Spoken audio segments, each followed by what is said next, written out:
La sociedad de nombre colectivo es la que ha sido celebrada entre dos o varias personas que responden pers- personal y solidariamente todo el pasivo social. Su funcionamiento está comprobado por el gerente estatutario.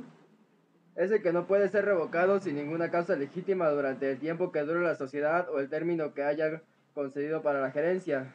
El gerente no estatutario es cuando los estatutos de la sociedad en nombre colectivo no se han designado uno o varios gerentes, cada uno de los cuales sostiene derechos. La renuncia del gerente designado por el acto constitutivo de la sociedad no puede renunciar sin motivos graves que justifiquen su separación. Si su renuncia es inoportuna y causa perjuicios a la sociedad, es responsable de los daños y perjuicios.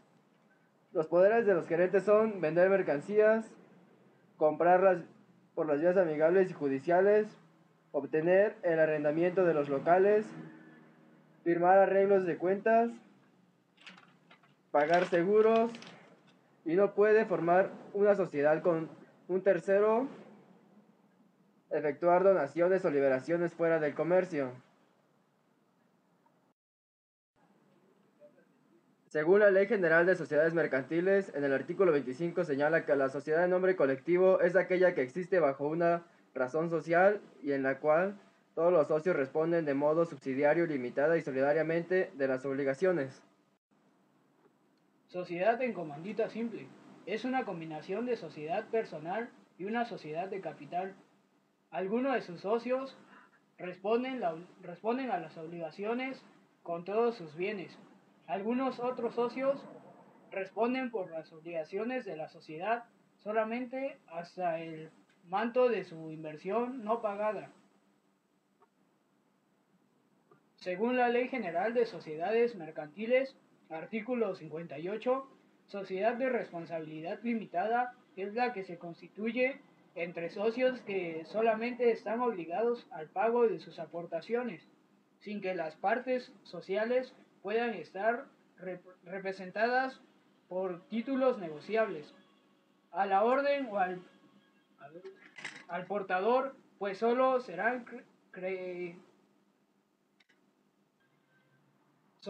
cedibles los casos y con los requisitos que establezca la ley. Artículo 59. La sociedad de responsabilidad limitada extraerá bajo una denominación o bajo una razón social que se formará con el nombre de uno o más socios. La denominación. Artículo 64. Al constituirse la sociedad, el capital debe estar íntegramente suscito y exhibido por lo menos el 50% de cada parte social. Artículo 67. La transición por herencia de las partes sociales no requerirá el conocimiento de los socios, salvo pactos que prevea la disolución de la sociedad. Artículo 68. Cada socio no tendrá más de una parte social, a poseer que se trate de partes que tenga derechos diversos. Artículo 69. Las partes sociales son indivisibles. No obstante, podrá establecerse en el contrato de sociedad el derecho de división y el de cesión parcial, repletamente referente a las reglas. Derecho de los socios. En la sociedad de responsabilidades limitadas, todos los socios tendrán los siguientes derechos: a las utilidades, al haber social, a ceder las partes sociales, a percibir intereses constructivos, a percibir beneficios preferentes. Sociedad anónima. Es una sociedad mercantil capitalista con denominación y capital funcional, representado por acciones nominativas suscritas por accionistas que responden hasta por el monto de su aportación. Denominación. La denominación en la sociedad anónima suele formarse libremente, pero debe ser necesariamente distinta de cualquier otra sociedad y suele incluir la frase sociedad anónima, un equivalente a su abreviatura. Sociedad cooperativa. Es una forma de organización social integrada por personas físicas con base en intereses comunes y en los principios de solidaridad, esfuerzo propio y ayuda mutua, con el propósito de satisfacer necesidades individuales y colectivas a través de la realización de actividades económicas de producción. El artículo 6 dice: libertad de asociación y retiro voluntario de los socios, administración democrática, proceso constitutivo, asamblea constitutiva de cooperativas, levantar acta de asamblea constitutiva, solicitar y obtener el certificado de registro. La clasificación de sociedades cooperativas son sociedad de consumo, sociedad de producción y sociedad de crédito. Órganos de la sociedad. Es la autoridad suprema y sus acuerdos obligan a todos los socios presentes o ausentes. Asambleas generales. Ordinarias. Se celebran periódicamente y cuando menos una vez al año. Extraordinarias. Solo cuando las circunstancias lo requieren. Las características de la sociedad. Se reconoce un voto por socio independientemente de sus aportaciones. Serán de capital variable. Tendrán duración indefinida. Se integran con un mínimo de 5 socios. Constitución de la sociedad. Datos generales de los fundadores. Nombre de las personas que hayan resultado electas para integrar por primera vez consejos y comisiones. Las bases constitutivas. Bases constitutivas. Denominación y demolición social. Objeto social. Expresando concretamente cada una de las actividades a desarrollar. Los regímenes de su responsabilidad limitada. Requisitos y procedimientos para la admisión, exclusión y separación voluntaria de los socios. El Consejo de Vigilancia ejercerá la supervisión de todas las actividades de la sociedad y tiene derecho de veto para que el Consejo Administrativo reconsidere la resolución objetadas. Por tanto, toda la resolución del Consejo de Administración debe ser comunicada por escrito del Consejo de Vigilancia. En la Constitución de la Sociedad Corporativa se observa lo siguiente: se reconoce un voto por socio independiente de sus aportaciones. Serán de capital variable. Habrá igualdad esencial con derechos y obligaciones de sus socios e igualdad de condiciones para las mujeres. Tendrán duración indefinida. Se integrarán con un mínimo de 5 socios. La constitución de la sociedad deberá realizarse en asamblea general que celebran los interesados y en las que se levantará acta que contendrá datos generales de los fundadores, nombre de las personas que hayan resultado electas para integrar por primera vez consejos y comisiones, las bases constitutivas, denominación y domicilio social, objeto social, expresando concretamente cada una de las actividades a desarrollar, los regímenes de responsabilidad ilimitada o suplementada de sus socios debiendo expresar en su denominación el régimen adoptado. Forma de constituir o incrementar el capital social. Expresión del valor de los certificados de aportación. Forma de pago y devolución de su valor, así como la evaluación de los bienes y derechos en caso de que se aporte. Requisitos y procedimientos para la admisión, exclusión y separación voluntaria de los socios. Forma de construir los fondos sociales, su monto, su objeto y reglas para su aplicación. Áreas de trabajo que vayan a crearse y reglas para su funcionamiento, y en particular de la educación cooperativa, la cual será obligatoria y para tal efecto se definirá en la Asamblea General los programas y estrategias a desarrollar. Duración del ejercicio social que podrá coincidir con el año de calendario, así como el tipo de libros, de actas y de contabilidad a llevarse. Las cláusulas de las bases constitutivas que no se apeguen a lo expuesto por la Ley General de Sociedades Cooperativas serán nulas de pleno derecho, como todos los efectos legales correspondientes. Artículo 16. Derechos y obligaciones de los socios. Liquidar el valor del o de los certificados de aportación que hubieren suscrito dentro de los plazos señalados en las bases constitutivas o el del acuerdo de la Asamblea General que haya decretado un aumento de capital. Concurrir a las asambleas generales. Obtener préstamos de emergencia cuando en el cooperativa se organice una sección de ahorro.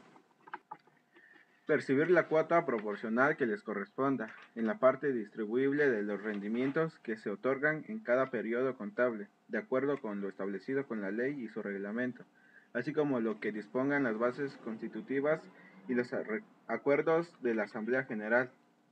Solicitar y obtener de los consejos de administración y de vigilancia, así como de las comisiones especiales y de los gerentes, toda clase de informes respecto a las actividades y operaciones de la sociedad.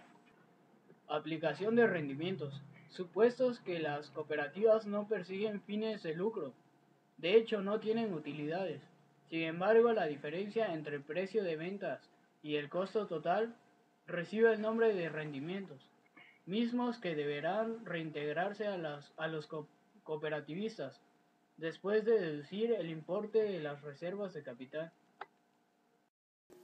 Bueno, nos encontramos con el licenciado de Derecho Ezequiel Jiménez Espinosa, que nos responderá algunas preguntas sobre las sociedades cooperativas. La primera es, ¿qué son las sociedades cooperativas? Bueno, las sociedades cooperativas podría decirse que es un conjunto de entidades financieras que se dedican en cuanto al otorgamiento de créditos, ahorros, inversiones, de acuerdo a su régimen en el cual se constituyen. Bien. La segunda es, ¿cuál es el régimen de contratación de trabajadores en las sociedades cooperativas? Bueno, de acuerdo al régimen en que se hayan constituido, así se debe de manejar la contratación. Si es una SA, si es una responsabilidad limitada, entonces en algunos casos se contratan a los empleados, se consideran socios, y en otras entidades lo consideran ahora sí empleados, en sí se contrata pero eso viene de acuerdo a su acta constitutiva, cómo está constituido, si es una SA, si es una responsabilidad limitada o es una RI, que es responsabilidad ilimitada. La tercera es, ¿qué pasa si no se inscribe una sociedad cooperativa? Bueno, en ese caso pues estaría funcionando al margen de la ley y no estarían garantizando a sus socios de que están trabajando conforme a la ley, y pues no ofrece ninguna garantía, ¿no? En cualquier momento puede desaparecer esa cooperativa y pues sin ninguna garantía, y los socios están en indefensión, ¿no? No tienen quien los proteja de esa manera, porque en sí la sociedad pues no tiene registro.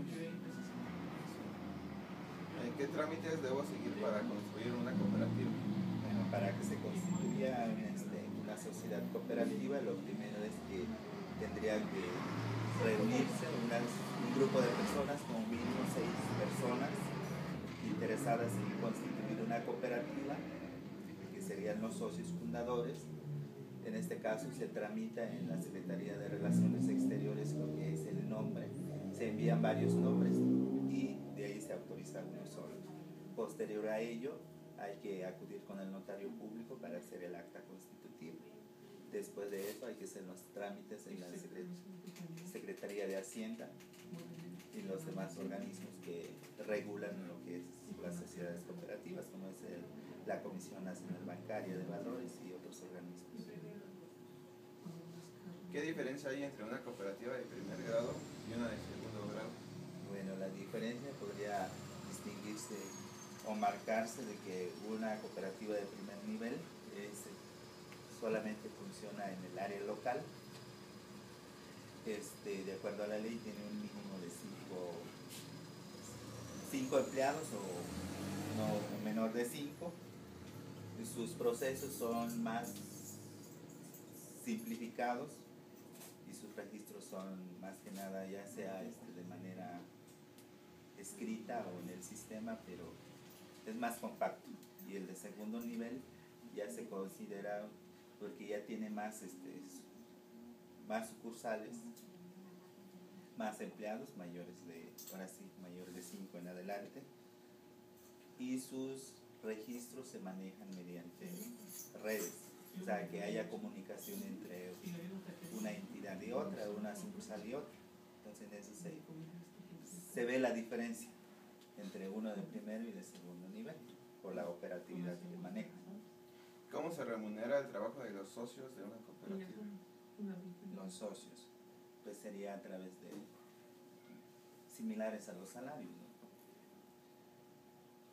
Entonces, si son socios y son, a su vez están colaborando, pues se les asigna un salario.